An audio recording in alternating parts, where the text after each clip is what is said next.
नमस्ते, मी वंदना. माझ्या चॅनलमध्ये तुमचं पुन्हा एकदा सगळ्यांचं स्वागत. तर आपण 40 छातीचा प्रिन्सेस ब्लाऊज कट करणार आहोत. त्याच्या अगोदर आपण मापं कशी टाकायची आणि मी पेपर पॅटर्न अगोदरच काढून ठेवलेला, तर त्यानुसार आपण कशा पद्धतीने कमी जास्त करू शकतो. तर हा ब्लाऊज पीस आहे आणि हे अस्तर. तर आपण अगोदर उंची टाकू. 14.5ची उंची आहे. शिवून 13.5 कंप्लीट होऊन जाते, कारण कस्टमरला 13.5ची उंची लागते. मग आपण 1 इंच जास्त घेतलं, कारण शिवताना अर्धा इंच खाली मुडपण्यात जातं आणि अर्धा इंच वरती मुडपण्यात जातं.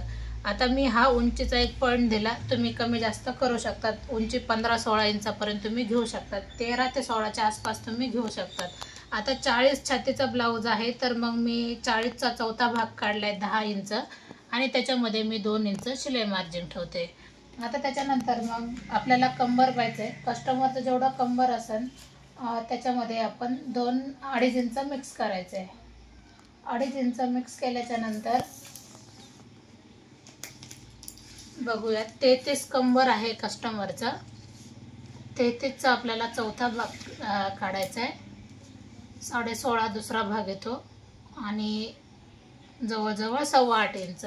33चा चौथा भाग 8.25 इंच. त्याच्यामध्ये आपण 1 इंच शिलाई मार्जिन जाते आणि 1 इंच टक्ससाठी जातं आणि 1.5 इंच शिलाई मार्जिन. अशा पद्धतीने आपण हे सगळे पॉईंट इथं आखून घेऊया. बघू शकतात. आता हे एकदम व्यवस्थित झाले. आता आपल्याला पेपर पॅटर्न ठेवायचे. तर याची उंची जास्त आहे आणि जे आपल्याला शिवायचं आहे त्याची उंची कमी आहे. मग आपल्याला लक्ष खालच्या साईडला अजिबात द्यायचं नाही. जे आपण वरती शोल्डर आणि ते जेवढं आहे त्यानुसार आपण इथं मार्किंग करू.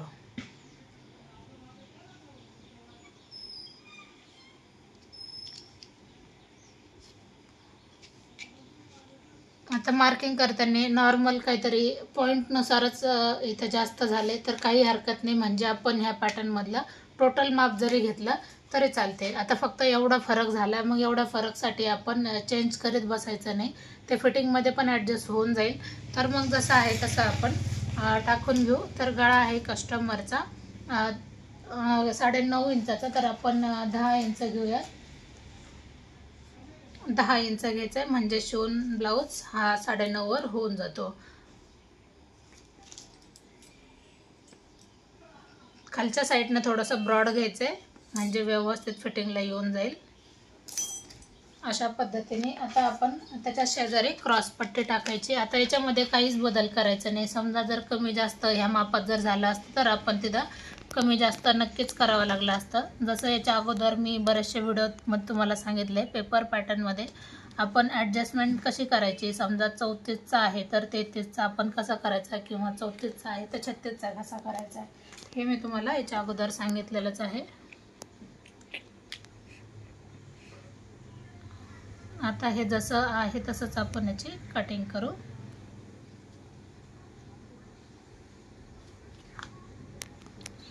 आता याच्यामध्ये गळ्यामध्ये आपल्याला बदल करायचा आहे. तर आपण गळ्यामध्ये बदल कशा पद्धतीने करायचा आहे तर मी तुम्हाला सांगते.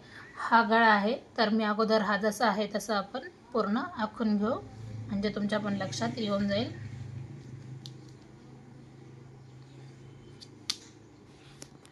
आता हा गळा आपल्याला वरती घ्यायचा आहे. तर आपण बघा, हीच लाईन आपण थोडीशी सरळ वरती घेतली. आता कस्टमरला समोरचा गळा जास्त नको आहे, 40 चेस्ट आहे, तर मग त्यानुसार आपण गळा घेऊ. जवळजवळ 6 इंचाचा किंवा 6.5चा जरी घेतला तरी चालते, कारण हा गळा टोटल 7.5चा आहे. तर मग आपण याच्यामध्ये अशा पद्धतीने बदल करू शकतो. म्हणजे बघू, तुम्ही पाहत राहा. तर इथं आपण थोडासा गोल आकार देऊन घेऊ. तर असा बदल केला आहे आपण गळ्यामध्ये. जरी तुम्हाला याच्यापेक्षा खाली लागत असेल तर ही लाईन थोडीशी खाली घ्या आणि याच्यानुसार तुम्ही मग कटिंग करा. तरी पण एकदम परफेक्ट असं बसून जाते. शिवून झाल्याच्या नंतर मी त्याचा पण व्हिडिओ नक्कीच तुम्हाला टाकेन का ब्लाऊज झाल्याच्या नंतर याचा रिझल्ट कसा आला. तर कंटिन्यू करत राहा, पाहत राहा आणि कमेंट करा. कमेंटनुसार आपण नक्की व्हिडिओ बनवायला सुरुवात करू. आणि जर कोणाला पेपर पॅटर्न लागत असेल तर नक्कीच कमेंट करा. तुम्ही ज्यावेळेस कमेंट चालू करता पेपर पॅटर्नसाठी, त्यावेळेस मी तुम्हाला माझा नंबर नक्कीच देईन. आणि पेपर पॅटर्न तुम्ही साईज कोणती पण असू द्या, ते तुमच्या याच्यानुसार असेल तर नक्कीच एक पेपर पॅटर्न असू द्या किंवा 2 असू द्या, हर एक पेपर पॅटर्न तुमच्यासाठी नक्कीच अवेलेबल राहील. आता ही क्रॉस पट्टी कट केली नाही केली तरी पण चालते, कारण थोडेफार जरी जास्त असेल तर आपण ते शिवताना ॲडजस्ट करू शकतोय.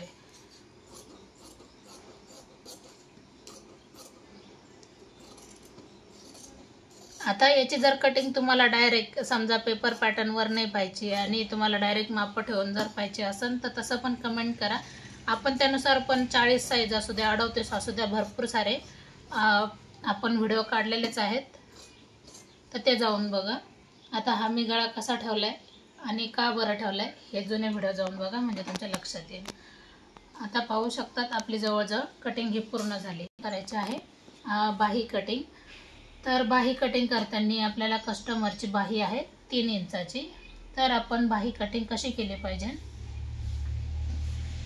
ते तुम्हाला मी दाखवते. 4 फोल्डमध्ये हा कपडा आहे, डबलमध्ये घेतलाय म्हणजे आपल्याला जॉईंट द्यायची गरज पडणार नाही. तर सगळ्यात अगोदर आपण जो ब्लाऊजचा मोंडा आलाय तो चेक करायचा. कधी पण बाही कटिंग करताना आपल्याला घडीचा अंदाज यावा याच्यासाठी मोंडा चेक करायचा. जवळजवळ 9 आलाय. आता 4 फोल्डमध्ये कपडा आहे तर 9 वर मी एक मार्किंग केली आणि त्याच्यामध्ये 1.5 इंच मी मिक्स केले. हे 1.5 इंच आपला कमी पडू नये शिलाई मार्जिनसाठी असते. आता दंडघेर जेवढा आहे तेवढा दंडघेर घ्यायचा आहे आपल्याला. दंडघेर आहे 7 इंच. 7 मध्ये 2 इंच मी लुजिंगसाठी ठेवते, तुम्ही कमी जास्त करू शकता. आणि बाही आहे 3 इंचाची, तर आपल्याला इथं 4 इंचाची घ्यायची, 1 इंच आपल्याला जास्त घ्यायचं आहे. आता याचा आपल्याला बॉक्स तयार करायचा.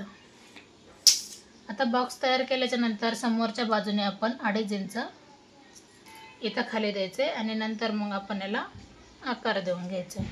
तर ही लाईन आपण इथं जोडूया आणि ही लाईन आपण इथं जोडूया. अशा पद्धतीने बाहीची कटिंग पण आपली ही पूर्ण झाली. तर आता जसं आहे तसंच ठेवून आपल्याला मेन ब्लाऊज पिसावर कटिंग करायची. तर पूर्ण झाल्याच्या नंतर मी तुम्हाला ब्लाऊज कसा झाला हे नक्कीच दाखवते. व्हिडिओ आवडला तर लाईक शेअर सबस्क्राईब करायला विसरू नका. तर पुन्हा भेटू आपण नवीन आणि चांगल्या व्हिडिओमध्ये. तोपर्यंत नमस्ते.